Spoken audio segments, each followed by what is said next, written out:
Assalamualaikum warahmatullahi wabarakatuh. Ori, Ori yang ketujuh, obrolan ngeri.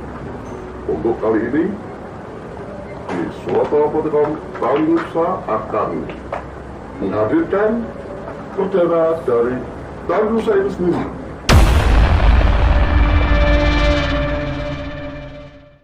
Bang Agus. Bang, Bang. Nah, ini yang namanya Bang Agus. Sahabat saya, kalau itu jatuh HP saya, jatuh HP saya. Untuk kali ini narasumber saya, yaitu Bang Agus. Sudah tahu kan? Saya punya channelnya Suroto, ya, Protekom Talinusa. Coba Suroto Protekom Talinusa. Luar biasa. Ya, bagi sahabatku, untuk malam ini sesi yang ketujuh, saya menghadirkan Bang Agus yang langsung dari Cikarang ya. Cikarang, alhamdulillah. Tahu saya juga punya selain Suroto Protekom Talinusa, di dalamnya masih ada Ori, obrolan ngeri. Sengeri apa itu? Sengeri dompet saya kosong. Ya kan? Pastinya bini saya ngomel. Bini abang nggak pernah ngomel. Kalau saya sengeri kau kan berburu. Hai. Rumah beliaunya ini didatangin makhluk-makhluk astral.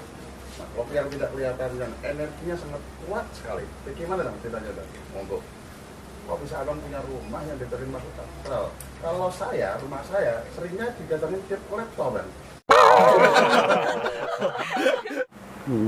Ke situ itu fenomena awal yang saya rasain di saat saya berbicara ngobrol dengan keluarga. Ada salah satu, yaitu tidak tahu wujudnya apa, tapi yang saya lihat itu kayak kepulan asap bulat. Itu bukan di malam hari, bukan di sore hari, di siang hari sekitar jam 13.30 siang. Kepulan asap itu muncul di tengah obrolan saya sama istri sama anak saya. Nah, saya kontaknya karena di depan ada akuarium dan ada mungkin colokan listrik, saya kontaknya ke colokan listrik. Di saat saya buka, di saat saya kontrol, tidak ada terjadi konsleting.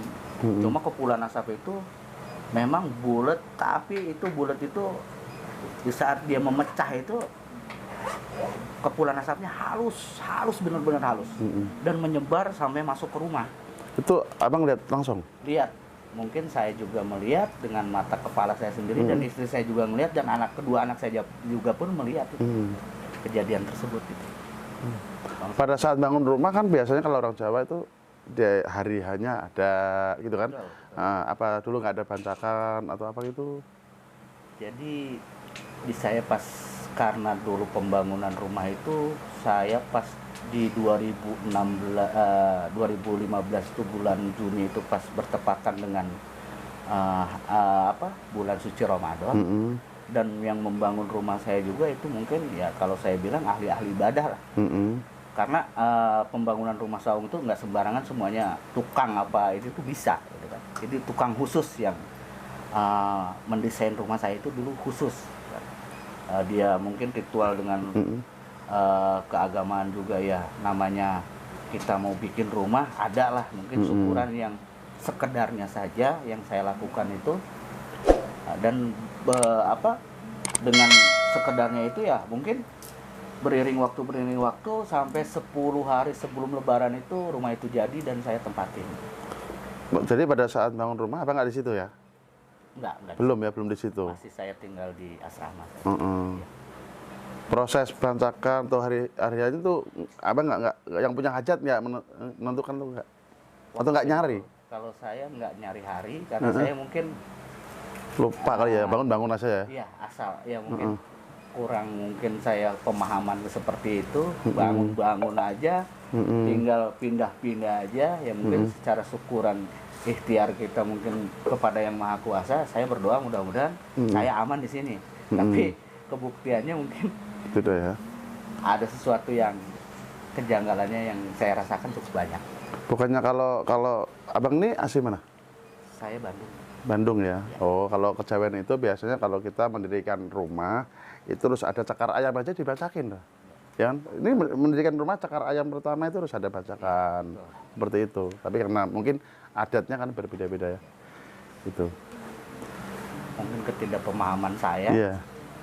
Karena mungkin saya juga mungkin dengan era sekarang masa sih ya, awalnya betul. akan ada seperti itu. Zaman milenium. Masa zaman milenium masih ada seperti itu, ya. Itu yang Lanjut. saya rasakan setelah saya menempati rumah itu, suasana keluarga saya, terus kesehatan saya pribadi juga, ya kita mungkin yang saya rasakan beda dari rumah yang sebelumnya gitu. Saya di 2015 pindah itu, terus di 2017 saya terkena sakit yang saya sampai masuk ICU itu di tahun 2017 bulan Juni kalau nggak salah itu saya 10 hari di ICU. Sudah ada kronologi sakit apa tiba-tiba sakit? Tiba-tiba sakit, saya lemas. Memang secara medis penyakit itu datang itu badan saya lemas, terus saya lari ke rumah sakit dengan mengendaраkan motor kecepatan tinggi. Saya masuk ke rumah sakit dan diagnosa dokter bahwa saya kena serangan jantung. Kena serangan jantung, terus pas itu juga saya juga posisi masih puasa, terus dokter menyarankan saya untuk meminum obat yang ditaruh di bawah lidah. Jenis obatnya apa saya tidak tahu. Tapi saya menolak karena saya bilang nanti nunggu adzan maghrib dulu, kata dokter, jangan nunggu nanti, harus sekarang. Saya coba akhirnya dengan instruksi dokter seperti itu, saya dimasukin obat, terus cek laboratorium semua, yang alhamdulillah saya bisa nginap di ICU salah satu rumah sakit, nggak saya sebutkan namanya, 10 hari. Dan fenomena itu selama saya di rumah sakit itu banyak fenomena-fenomena yang saya temukan itu dengan kejadian-kejadian yang mungkin dianggap manusiawi itu tidak percaya. Yeah. Saya pernah di hari ketiga penjalanan perawatan di rumah sakit, saya memanggilkan suster, tapi suster tidak respon dengan panggilan saya. Kenapa? Saya kurang pemahaman itu, saya kurang paham karena saya berteriak, tidak ada salah satu pun perawat itu yang menyambangi saya, mungkin merespon panggilan saya, tidak. Terus pada saat itu juga saya merasakan ada salah satu kawat berduri yang masuk ke mulut saya.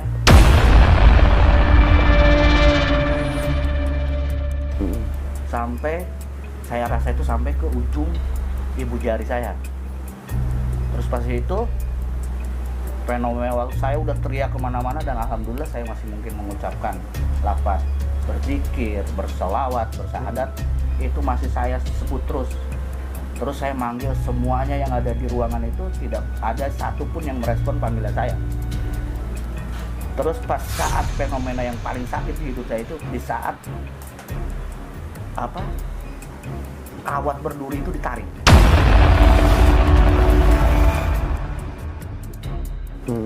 Tarik dari yang saya rasain itu, ya saya disebut mimpi ya, saya keadaan diri pribadi saya sadar. Terus disebut saya sadar, tapi orang saat dipanggil tidak merespon panggilan saya. Tapi di saat itu kawat berduri itu ditarik sampai itu kawat itu yang tadinya mungkin panjang itu sampai putus semuanya tarikannya itu, saya merasakan perihnya yang sangat luar biasa di dalam sakitnya itu luar biasa. Mungkin terus ada kriteria saya, halusinasi saya dengan ini, mungkin saya ini dicabut nyawa gitu.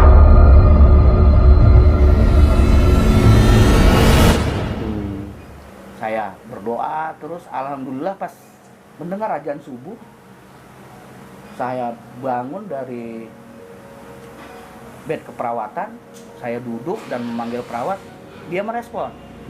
Terus saya mengucap alhamdulillah, berarti saya belum meninggal ini. Dan kejadian itu bukan sekali, di rumah sakit 1 kali, di rumah 2 kali. Dan saya selalu terbangun di saat ada fenomena yang saya seolah-olah, yang di rumah, yang kedua itu di rumah, Saya membangunkan istri saya nggak bangun. Saya membangunkan anak saya nggak bangun. Saya sudah nangis, teriak dan ini. Wah, berarti saya sampai ada kriteria di dalam saya itu. Saya berarti udah meninggal seperti itu. Karena saya merasa saya berdiri, saya jalan, saya bangun istri saya nggak bangun, bangunin anak saya juga nggak bangun. Saya dari situ udah, mungkin ini yang disebutkan kematian. Mungkin ini yang tadi yang saya rasakan sakit ini sakaratul maut menurut saya. Tapi yang kedua kalinya juga begitu ada ajar subuh saya dengar saya bangun, alhamdulillah saya bangun istri saya dengan panggilan sekali aja dia langsung merespon dan saya juga mengucapkan syukur alhamdulillah, oh saya berarti masih hidup. Itu mungkin fenomena-fenomena yang saya rasakan itu cukup luar biasa dalam hidup ini. Cuma ya saya rasakan fenomena ini semenjak saya mungkin tinggal di rumah itu ya? Tinggal, ya. Bukan karena ada kiriman dari orang lain, mungkin ada orang yang sakit hati sama abang, bukan? Nah kalau seperti itu sih, kalau saya pikir mungkin namanya manusia itu dengan sifat saya apa seperti apa yang saya lakukan, mungkin ada yang benci ke saya, ada yang tidak suka. Cuma kan kadang-kadang kita dalam perjalanan hidup ini tidak mengetahui apa itu, apakah saya ada yang tersakiti sama saya. Cuma saya selalu berbicara, ketemu teman dekat, ketemu apa, kalau ada saya berbicara salah apa gimana, tolong apa bicarakan sama saya, tolong minta maaf. Jadi di fase itu saya di grup WhatsApp, BB, semua BB, pin BB, kalau saya ada salah saya minta maaf. Berarti selalu positive thinking ya, abang ini ya. Nah, di rumah itu ada kejanggalan aneh nggak? Yang fenomena di dalam rumah setelah abang itu pulang dari rumah sakit, apa makin kenceng energinya? Kejanggalan anehnya cukup banyak yang saya rasakan. Yang awalnya saya mungkin orang yang tidak percaya dengan hal goib seperti itu gitu. Ya, bahwa Allah itu menciptakan dua, yaitu manusia dan setan atau jin ya. Nah itu ya, jadi mungkin dengan kita memang di saat kita, biarpun sekarang zaman milenial, zaman modern, saya pesan ke seluruh mungkin teman-teman sahabatku ya kan, Tali Nusa, umat semuanya, khususnya ya kan, umumnya, jangan sampai kita tidak percaya dengan hal itu. Dan jangan sampai juga kita juga mungkin terlalu terbawa dengan seperti itu. Cuma kita harus mengakui bahwa hal goib itu memang ada. Karena kejadian-kejadian itu sangat luar biasa yang bukan dialamin saya sendiri gitu. Oh, jadi istri saya ngalamin. Ini seluruh keluarga, bukan abang sendiri? Bukan. Nah, gimana itu? Jadi fenomena itu awal istri saya melihat ada salah satu suara yang dia dengar di saat dia tidur. Saya mungkin pada waktu itu tidak di rumah, sedang tidak ada di rumah. Saya lagi di pos, lagi jaga. Saya ditelepon kurang lebih setengah 12 malam, 23.30. Saya ditelepon sama istri saya, dia bercerita, ini ada suara apa? Saya lost speaker karena kayak keraguan, saya juga ada beberapa teman saya, hampir ada 6 orang di situ. Saya lost speaker, tiba-tiba ya ada suara kayak rintihan sama ketawa tapi bukan manusia. Di telepon itu ya? Iya.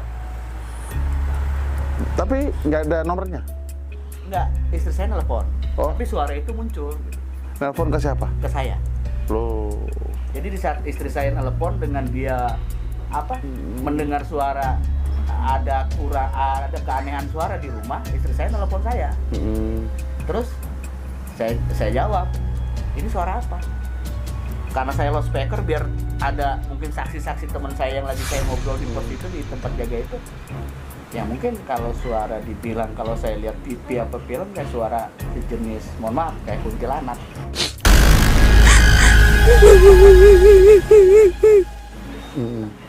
Merintih, terus ketawanya kencang sampai 3 kali itu. Terus setelah saya udah banyak berdoa aja, jangan sampai takut, suara itu tiba-tiba hilang. Suara itu tiba-tiba hilang. Dan ada lagi kejadian yang mungkin berikutnya. Yang kejadian yang dialamin masih sama istri saya. Di saat saya berangkat ke pengajian,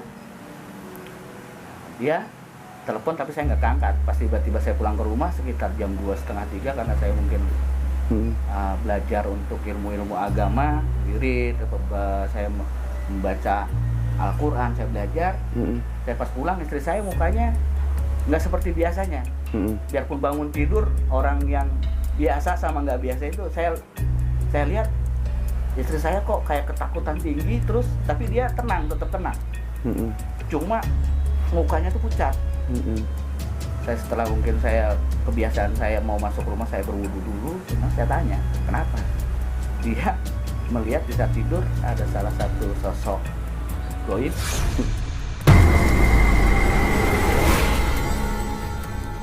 yang mungkin kurang lebih jaraknya 1 meter dari kepalanya istri saya. Bentuknya besar, dia cerita itu, terus rambutnya sampai gimbal gitu. Kira ya, Duduk 1 meter di depan istri saya, saya bilang, udah kita serahkan sama yang Maha Kuasa saja. Biarpun apa itu makhluknya bagaimana, kita serahkan, pasrah aja sama yang Maha Kuasa. Makhluk-makhluk itu memang yang saya rasakan di saat saya pindah di situ tuh terganggu ya. Mungkin terganggu dengan kehadiran kebiasaan keluarga ini gitu ya. Kok sampai ngeliatin ya? Itu wujudnya yang dilihatin, yang istri saya 2 fenomena makhluk itu muncul dengan suara. Kalau saya pas mau saya pasti dia datang itu di saat saya menjalankan ibadah.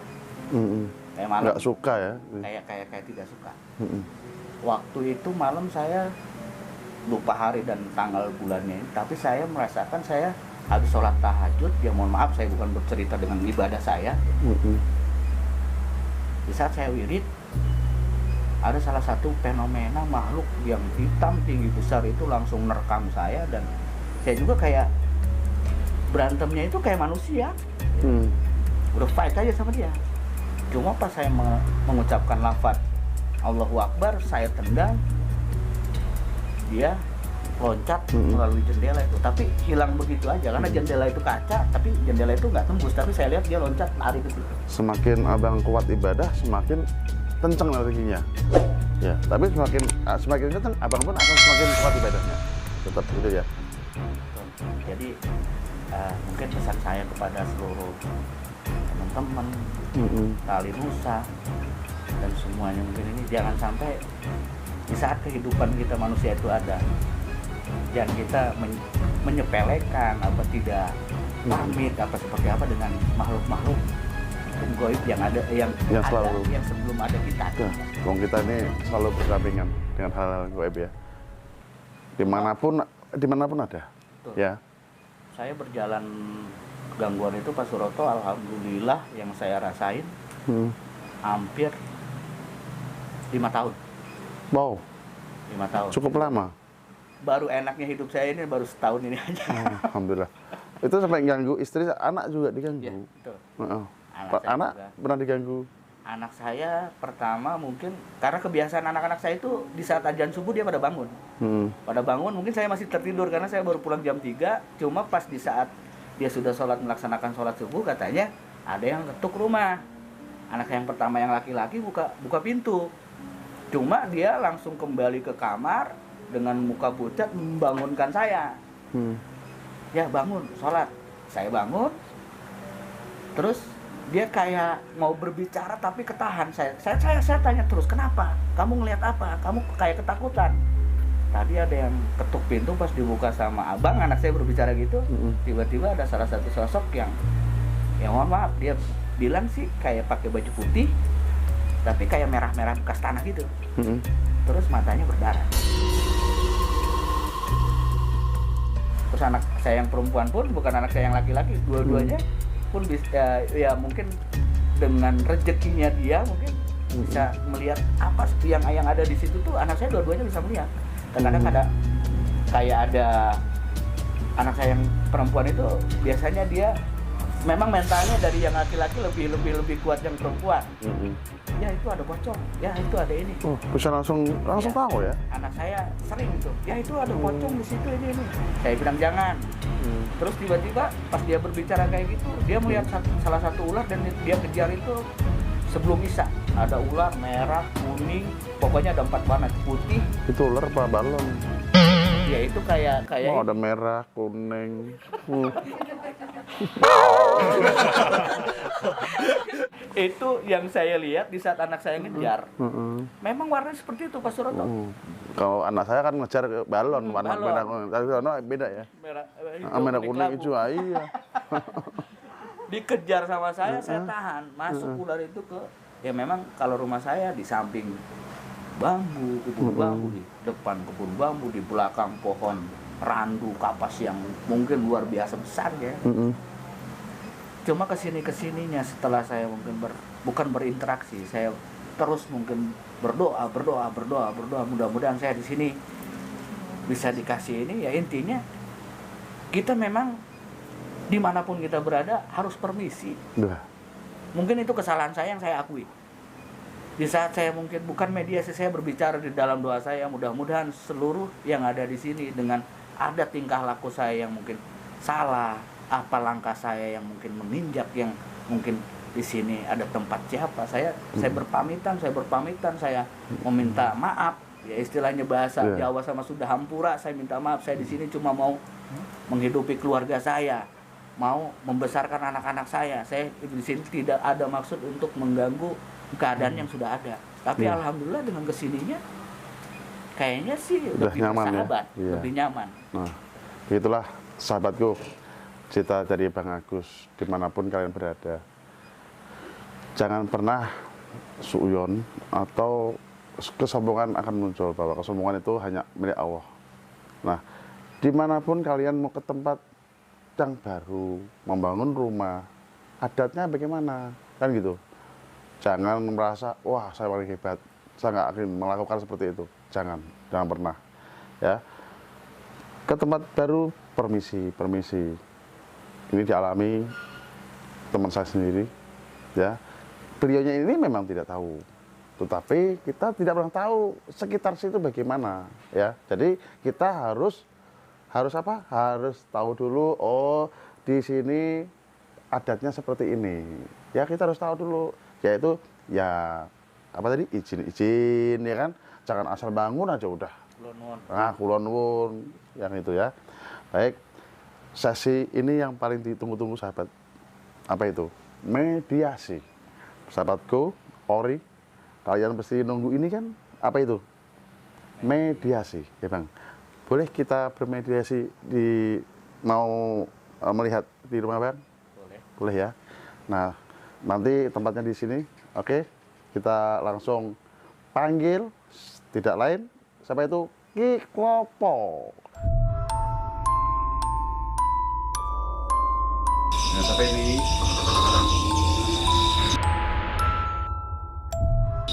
Siapa ini? Siti.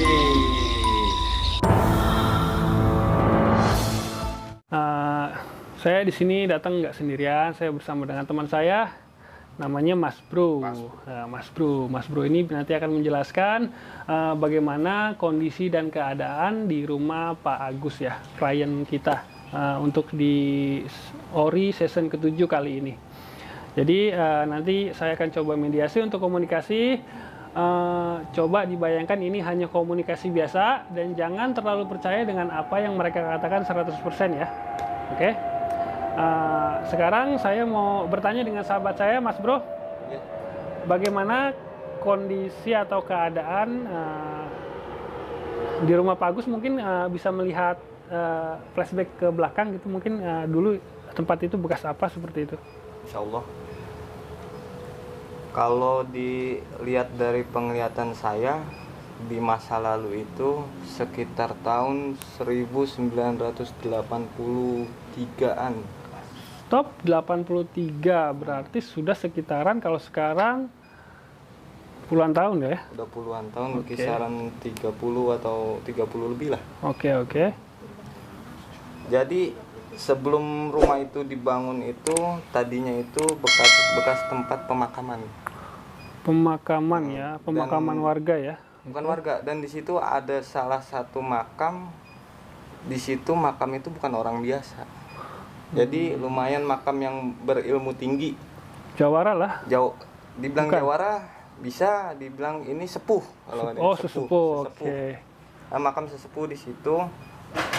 Dan kalau yang saya lihat itu di situ ada sosok jenglot.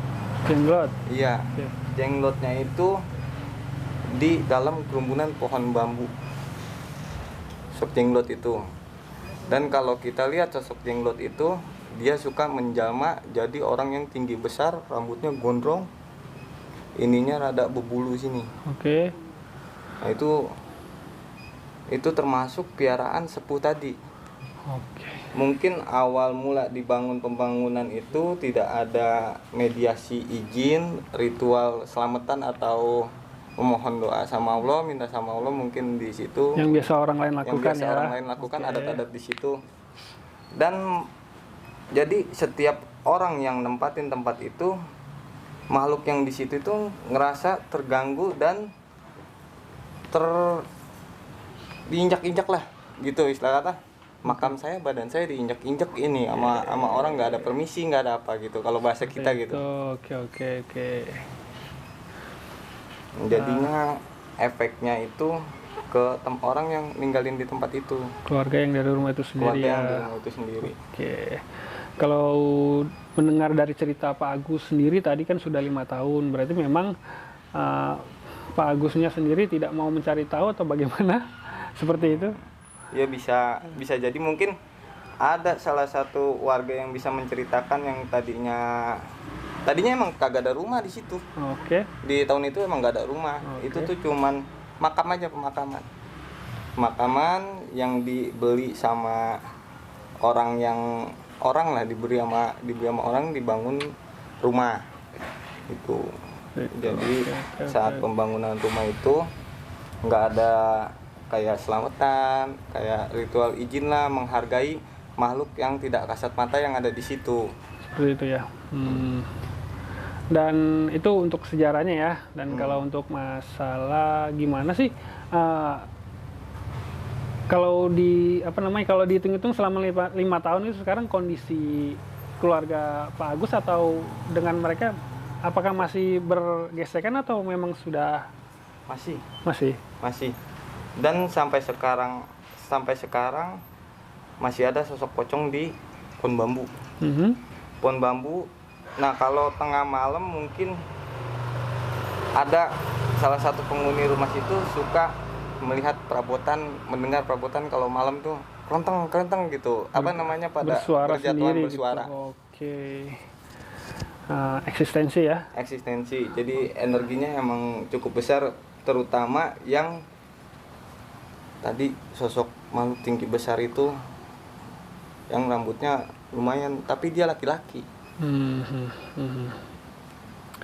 Tadi kita mendengar sendiri cerita dari Pak Agus itu, saya masih penasaran dengan ular warna-warni itu. Ular warna-warni itu wujud penampakan lain atau memang ada ular di situ? Mungkin itu, kalau menurut saya itu bukan ular warna-warni. Dia emang menampakannya seperti itu, tapi itu bukan ular warna-warni sebenarnya. Oh, hanya wujud penampakan hanya saja. Wujud penampakan di dalam sebuah mimpi. Oh gitu. Oke. Tapi kalau kita lihat dengan kasat mata, kalau saya lihat sekarang itu bukan wujud ular warna-warni. Oke. Dan yang terakhir ini Pak Agus sendiri kan pernah mengalami sakit ya, dan dia didiagnosis oleh rumah sakit itu nggak ada apa-apa ya, mungkin penyakit medisnya zonk gitu.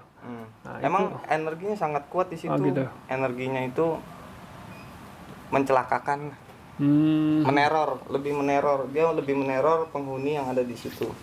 Jadi diteror biar depresi lalu sakit. Itu seperti itu. Oke pemirsa, jadi seperti itu penjelasan dari Mas Bro. Jadi langsung saja kita mulai tanya kepada penghuninya langsung, gitu ya.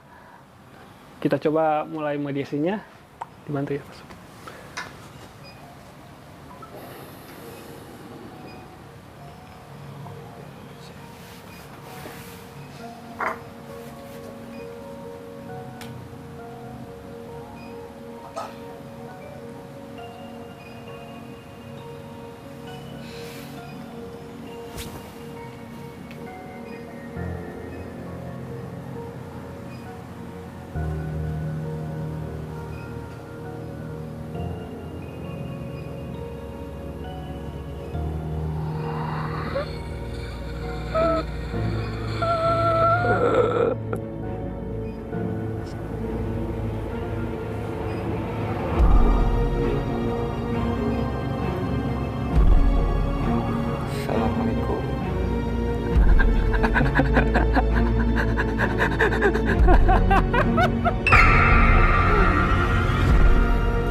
Saya cuma minta info. Saya cuma minta info. Di rumah itu bisa sedikit tenang. Tenang. Saya cuma minta info, sedikit info di situ. Kenapa penghuni rumah di situ sering digangguin sama ente? Kenapa? Izin sama gua. Izin sama gua. Lu izin sama gua. Kapan? Kemarin sih kita udah mediasi. Mediasi. Ya udah izin, aturan saya sudah bilang. Nah, Bang. Lu tahu cara izin gak?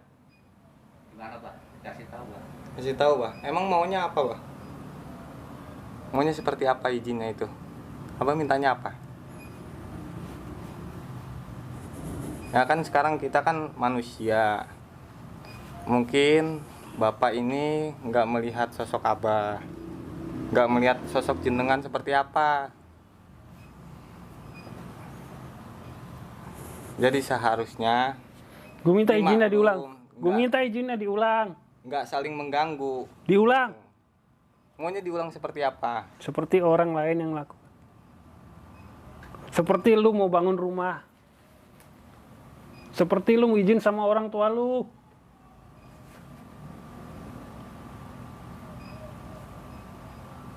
Jangan lu injek-injek. Ada gua di situ.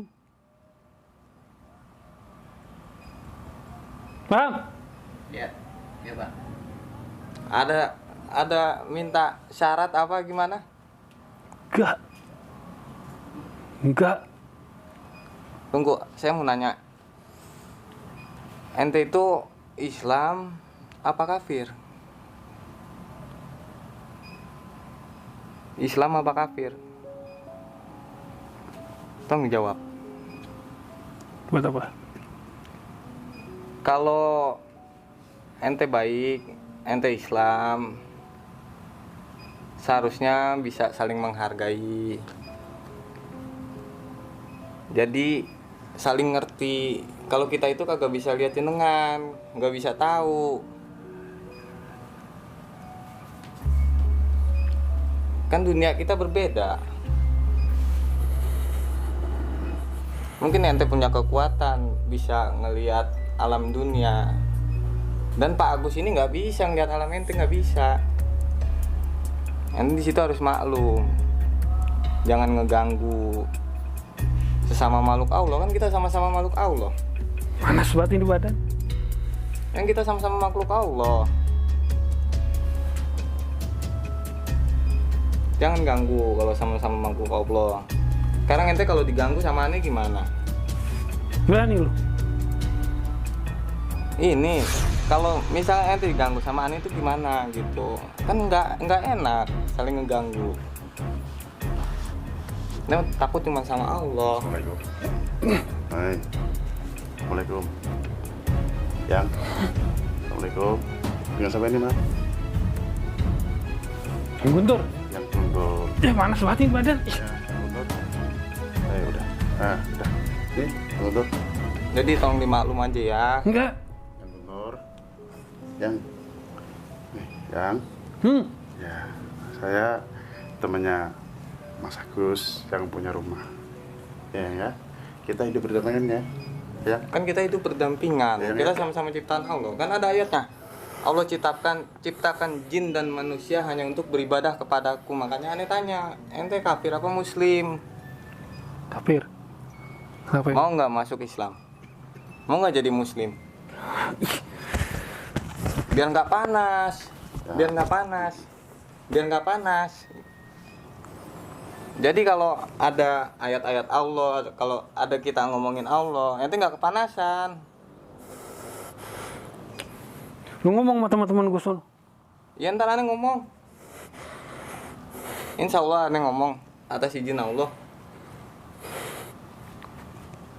Tapi ingat jangan ngeganggu yang ada di situ. Aneh tahu ente pasukannya banyak. Ente punya pasukan. Panas nih. Ente nggak ini sama Allah sih. Jadi begitu. Enak nggak? Ya. Yang Guntur. Yang. Adem ya. Coba syahadat, mau syahadat nggak? Mau syahadat nggak? Enggak. Biar nggak panas. Mencatat nggak? Coba nih ya. A'udzubillahi minasyaitonirrajim. Bismillahirrahmanirrahim. Allahu la ilaha illa huwal hayyul qayyum la ta'khudhuhu sinatun wa la nawm. Lahu ma fis samawati wa ma fil ardi man dhal ladzi yashfa'u indahu illa bi'iznihi. Ya'lamu ma baina aydihim wa ma khalfahum wa la yuhituna bi shay'in ilmihi illa bima syaa'. Wasi'a kursiyyus samawati wal ardi wa la yuhibbuhu wa huwal aliyyul azim. Ya yang bener ya. Kita berdampingan ya. Ya. Kita berdampingan. Gimana? Kita berdampingan. Ya, Kita ya. tuh hidup baik-baik.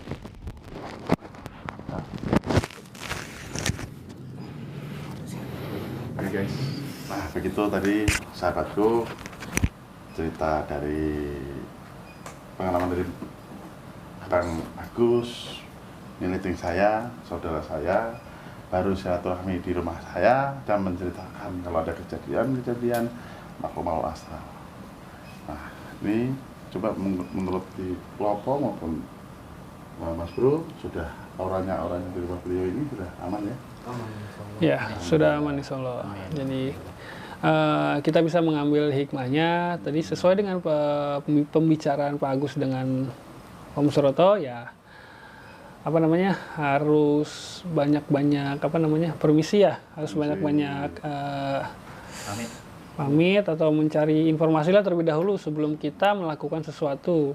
Ya paling enggak bismillah dulu ya. Iya, seperti itu. Oke. Adat tetap nggak bisa hilang. Betul. Dengan adat apapun nggak bisa hilang. Laksanakan saja. Ya. Jangan lupa juga kalau ada yang mau. Ya, kalau ada yang mau menjadi narasumber dan kalau ada yang mau mencurahkan keluh kesah, isi hati, tapi yang berbau mistis ya, bukan yang berbau percintaan kita nggak terima.